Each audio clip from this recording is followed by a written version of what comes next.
नमस्कार विद्यार्थी मित्रांनो, एक छोटीशी कृती सुद्धा प्रशासनाला जाग आणून देऊ शकते.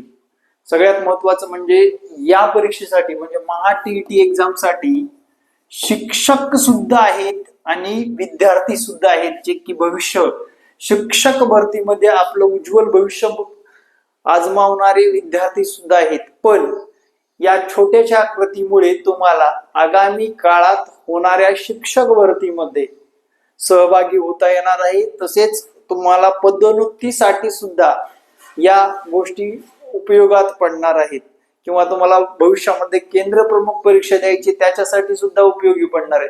परीक्षा फुटला, पेपर फुटला हो. जून 2028 मध्ये 28 जून रोजी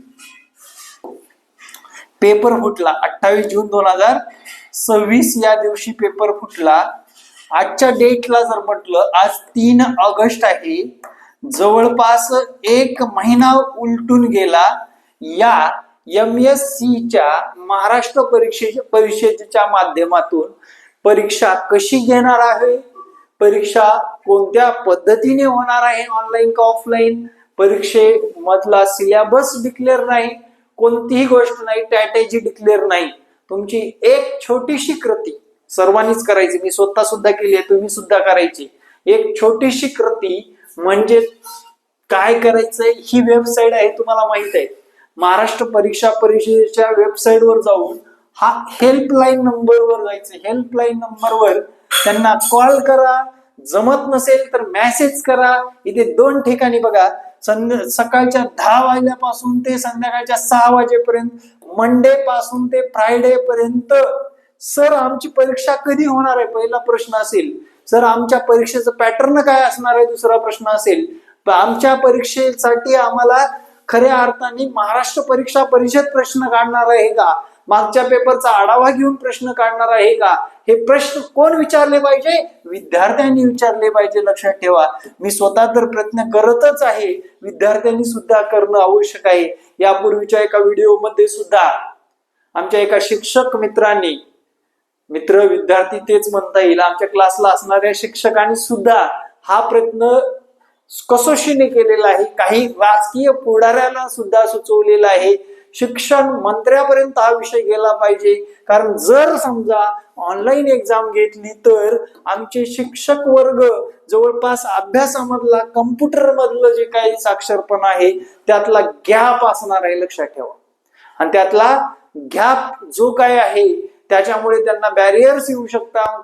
त्यानंतर परीक्षेसाठी त्यांना ते सोपं जाणार नाही.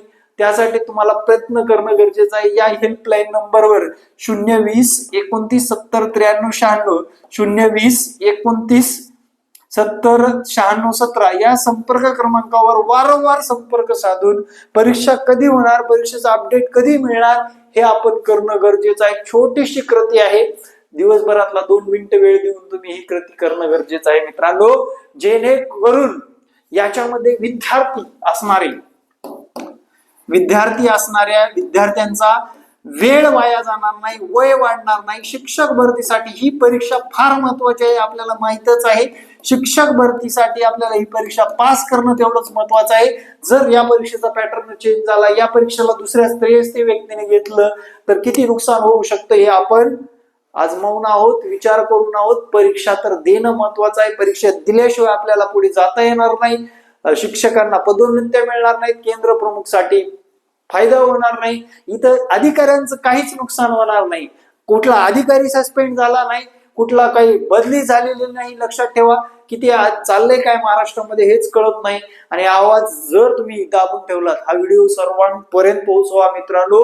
विद्यार्थी दशेत तर विद्यार्थ्यांचं एवढं नुकसान व्हायला लागलंय, म्हणजे एका वर्षामध्ये महा टीईटीचे 2 पेपर होण्याऐवजी 1 पेपर झाल्यानंतर पुढल्या भरतीमध्ये, शिक्षक भरती 2027 मध्ये जेव्हा होणार आहे त्याच्यामध्ये आपल्या संधी मुकत आहेत. लक्षात ठेवा, आपण बेरोजगार होण्याचं 1 वर्ष वाया जाते. म्हणजे या गोष्टीकडे जाणीवपूर्वक लक्ष देणं गरजेचं आहे.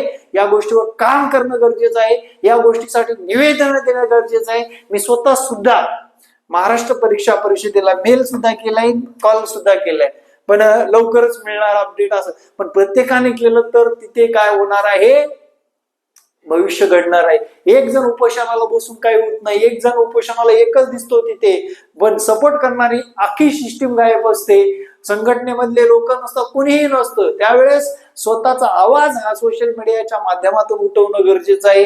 त्यांना जर वारंवार प्रश्न विचारला तर ते अपडेट देतील, अपडेट जाहीर प्रकटन येईल. अशा पद्धतीने जे काय आलं होतं, फुटलेलं आले पण पुढे ढकलले, कधीपर्यंत ढकलणारे पुढे, हे प्रश्नचिन्ह आहे. त्यामध्ये सिलेबस मध्ये चेंज होणार आहे का, ऑफलाईन होणार आहे का, ऑनलाईन होणार आहे, याकडे कुणाचंही लक्ष नाही आहे. हे लक्ष वेधक हा व्हिडिओ आहे. जास्तीत जास्त ग्रुपला शेअर करा मित्रांनो, सबस्क्राईब करा. आणि प्रयत्न केला असाल, तुम्ही प्रश्न विचार रेकॉर्डिंग करून मला पाठवा. वाटलं तर माझा संपर्क क्रमांक देतो. या संपर्क क्रमांकावर डायरेक्ट आपण आपल्या सोशल मीडियाच्या माध्यमातून डायरेक्टली पब्लिश करून टाकू. जर तुम्ही महाराष्ट्र परिषदेला राजकारणातील एखाद्या आमदाराला, खासदाराला जाब विचारण्यासाठी किंवा परीक्षा कशी होणार आहे याचं रेकॉर्डिंग करून पाठवा, जेणेकरून आपण सोशल मीडियाच्या माध्यमातून त्यांना पब्लिश करून टाकू आणि खरंच प्रशासनाला आणि राजकारण्याला जाग येते का बघू. कारण आपलं भवितव्य या परीक्षेखाली दडलेलं आहे, लक्षात ठेवा. परीक्षा फुटली म्हणजे नुकसान कुणाचं झालं? सर्वात महत्वाचं नुकसान शिक्षकांचं, विद्यार्थ्यांचं झालेलं आहे. आणि आगामी काळातल्या शिक्षक भरतीतलं जे काही हेळसांड चालू आहे, पुढे चालल्यात परीक्षा, आपण पण वाट बघतोय, आपण आवाज उठवत नाही तोपर्यंत या गोष्टीवर काही एक होणार नाही. लक्षात ठेवा, एवढी छोटीशी कृती तुम्हाला तुमचे भवितव्य उज्ज्वल करण्यासाठी कारणीभूत ठरू शकते. त्यासाठी हेल्पलाईन नंबर परत एकदा मी डिस्प्ले करतो. हा संपर्क क्रमांक, कुठलीही रेकॉर्डिंग असेल तुमच्याकडे, कोणत्या आमदाराला, खासदाराला कॉल केला, त्याचबरोबर तुम्ही महाराष्ट्र परीक्षा परिषदेला कॉल केला, द्या. आपला तो हक्क आहे, आपण हक्काच मागतोय, वेगळं काही नाही. ते एवढी घाबरायसारखं. तुमचं कुठेही नाव पब्लिश होणार नाही, काही होणार नाही. मी आहे तुमच्या पाठीशी, काय झालं तरी. तर लक्षात ठेवा, हे शासनाच्या हेल्पलाईन नंबरवर कॉल करायला विसरू नका. का? आम्हाला त्रास देऊ नका वगैरे जर त्यांच्याकडून उत्तर आलं, सरळ सांगायचं आम्हाला भविष्यात किती त्रास होणार आहे. त्यासाठी आम्ही तुम्हाला विचारतोय परीक्षा कधी होणार आहे.